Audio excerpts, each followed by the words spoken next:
Hi welcome നമ്മുടെ ഒരു പുതിയ വീഡിയോയിലേക്ക് സ്വാഗതം. ഞാൻ ഷമീർ വയനാട്. ഒരു അത്ഭുതകരമായ ഒരുപാട് ഇന്റീരിയൽ എക്സ്റ്റീരിയലിന്റെ കിടുക്കാച്ചി ഡിസൈൻ ഉണ്ട്. നോക്കിയ ഗെയ്സ് നോക്കി അടിപൊളിയായിട്ട് മാർബിൾ ഡിസൈൻ ഒക്കെ ചെയ്ത് നോക്കിയൊക്കെ അതുപോലെ ടെക്സ്ചർ ചെയ്തിട്ടുണ്ട്. ഈ വീടിൻ്റെ ഉള്ളിൽ മനോഹരമാക്കിയ കലാകാരൻ ഞാനല്ല കേട്ടോ. അപ്പോൾ നമ്മുടെ ഒരു സുഹൃത്തായ മുത്തു പെരിന്തൽമണ്ണയാണ്. അദ്ദേഹത്തിൻ്റെ ഒരുപാട് നോക്ക് അടിപൊളിയായിട്ടുള്ള സിമൻറ്റ് ടെക്സ്ചറൊക്കെ എന്താ ഭംഗിയിലാണ് അദ്ദേഹം ചെയ്തിരിക്കുന്നത്. അദ്ദേഹം ഈ ഒരു വീഡിയോ അയച്ചു തന്നപ്പോൾ എനിക്ക് എന്തായാലും തോന്നി നമ്മുടെ സബ്സ്ക്രൈബേഴ്സിനൊക്കെ മുത്തുക്കയെ ഒന്ന് ജസ്റ്റ് നമ്മുടെ വീഡിയോയിലൂടെ പരിചയപ്പെടുത്തണമെന്ന് തോന്നിയുകൊണ്ടാണ്. മുത്തുക്ക ഫോട്ടോത്തിൻ്റെ കാര്യത്തിൽ വന്നിട്ടില്ല, പക്ഷേ ഇതൊക്കെ ചെയ്തത് മുത്തുക്ക പെരിന്തൽമണ്ണയാണ്. പെരിന്തൽമണ്ണ ചെയ്ത വർക്കാണ് കണ്ടില്ല. മാർബിള് അതുപോലെ സ്റ്റെയറിൻ്റെ അവിടെ നല്ലൊരു അടിപൊളി ഡിസൈൻ ചെയ്ത് നമുക്ക് കിടുക്കാച്ചി മാർബിൾ ഡിസൈനൊക്കെ എമ്മാതിരി ഒറിജിനാലിറ്റിയാണ്. അപ്പോൾ നമ്മുടെ വീഡിയോ കാണുന്നവരൊക്കെ ഒന്ന് സബ്സ്ക്രൈബ് ചെയ്ത് ലൈക്ക് ചെയ്യുക. അതുപോലെ ഇത് കണ്ടോ, ഇതൊക്കെ എമ്മാതിരി പൊളി വർക്കാണ്. വെറൈറ്റി കൊണ്ട് വെറൈറ്റിയാക്കി ചെയ്തിട്ടുണ്ട് മുത്തുക്ക. ആ കലാകാരനെ നമ്മൾ മറക്കാൻ പാടില്ല.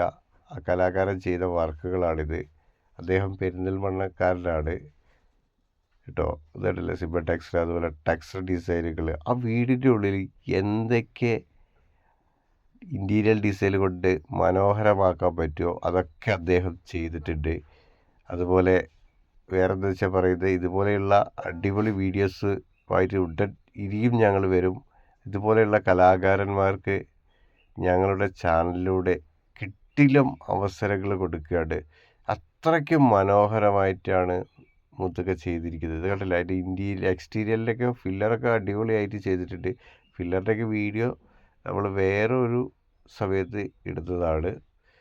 അപ്പോൾ വേറെന്താ, എന്തായാലും പൊളിയല്ലേ? നിങ്ങളുടെ അഭിപ്രായമൊക്കെ ഒന്ന് കമൻറ്റ് ചെയ്യുക. പരമാവധി ഇങ്ങനെയുള്ള പെയിൻറ്റർമാരൊക്കെ ഇങ്ങനെ ഡിസൈൻ ചെയ്ത ആളുകളെയൊക്കെ നമ്മൾ പുറം ലോകത്തെ അറിയിക്കുക എന്നൊരു ലക്ഷ്യം കൂടിയുണ്ട്. അപ്പോൾ അതിന് വേണ്ടിയിട്ടാണ് ഈ വീഡിയോ ചെയ്തത്. ഇനി ആർക്കെങ്കിലും ഈ വ്യക്തിയുടെ നമ്പറോ കാര്യങ്ങളൊക്കെ വേണമെങ്കിൽ നമ്മുടെ കമൻറ്റിൽ ചോദിച്ചാൽ നമ്മളത് അയച്ചു തരുന്നതാണ്. പിന്നെ നിങ്ങളുടെ അഭിപ്രായം പറയും ഈ ഡിസൈനുകളെ കുറിച്ചുള്ള. Okay, bye friends, thank you.